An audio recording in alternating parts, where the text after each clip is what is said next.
Press club में आए एक कार्यक्रम के दौरान डॉक्टर वीरेंद्र प्रताप सिंह एडवोकेट जी ने जैन समस्याओं के साथ साथ गरीबों की समस्याओं के साथ पत्रकारों के हित में भी बात की। चैलेंज के साथ कभी सर्दी कभी बारिश, कभी सर्दी कभी बारिश, कभी दोपहर से गुजरे, नहीं मालूम है हमको कहां किस पहर से गुजरे।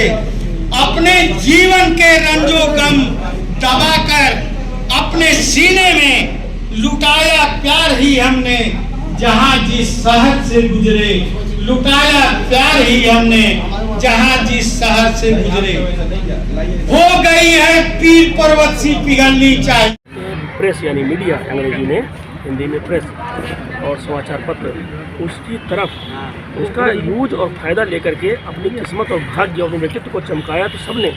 लेकिन ये बात सत्य है कि जीत जाने के बाद और मुकाम पे पहुंच जाने के बाद, मुकाम हासिल कर लेने के बाद किसी ने आज तक मीडिया वालों को, मीडिया पर्सन को, पत्रकार जगत को, पत्रकार जगत से जुड़े हुए लोगों का ध्यान नहीं दिया।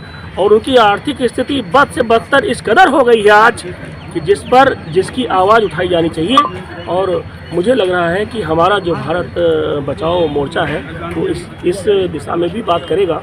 और कई विषय हैं, उन विषयों पर हम लोग बाद में बात कर लेंगे। आज चूँकि जो मेरा मन आहत है, मेरे मन में जो हृदय में जो पीड़ा है, करुणा है, वो समाज के जो अंतिम पायदान पर बैठा हुआ व्यक्ति है उन सभी के प्रति है। और सरकार की एज वेल एज जो सरकारें हैं, अप्रोप्रिएट गवर्नमेंट, चाहे उस केंद्र सरकार हो चाहे उत्तर प्रदेश सरकार हो, दोनों का उत्तरदायित्व है कि समाज का हर व्यक्ति, उसके लिए न्याय की व्यवस्था, उसके लिए सुरक्षा की व्यवस्था, उसके लिए कपड़े की व्यवस्था, उसके लिए सुरक्षा की व्यवस्था, उसके लिए दवा की व्यवस्था करना सरकार की जिम्मेदारी है। जिम्मेदारी इसलिए भी है क्योंकि हम आपको टैक्स देते हैं, हम सरकारों को टैक्स देते हैं। आप हमारे लिए फ्री में नहीं करने वाले हैं कुछ, हमारे द्वारा इकट्ठा किया गया जो पैसा रखा है उसी से आप योजनाओं को संचालित करेंगे, क्रियान्वित करेंगे, फलीभूत करेंगे।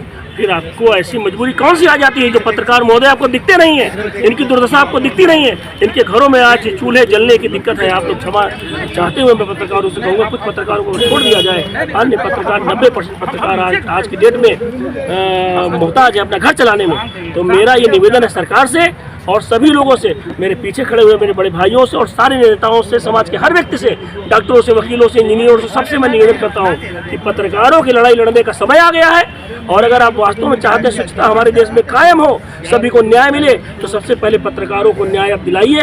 ये वीरेंद्र यादव जो वकील है पेशे से, और मैं विधि व्यवसाय में संलिप्त हूँ, अधिवक्ता उच्च न्यायालय में प्रैक्टिस करता हूँ और मैं बार काउंसिल इलेक्शन लड़ रहा हूँ। मेरा क्रमांक 325 है। अगर मैं जीतता हूँ तो मैं पहला प्रस्ताव पारित करूंगा वकीलों से इतर होकर के कि हर पत्रकार को कम से कम 25,000 रुपये प्रतिमाह प्रोत्साहन राशि दी जाए।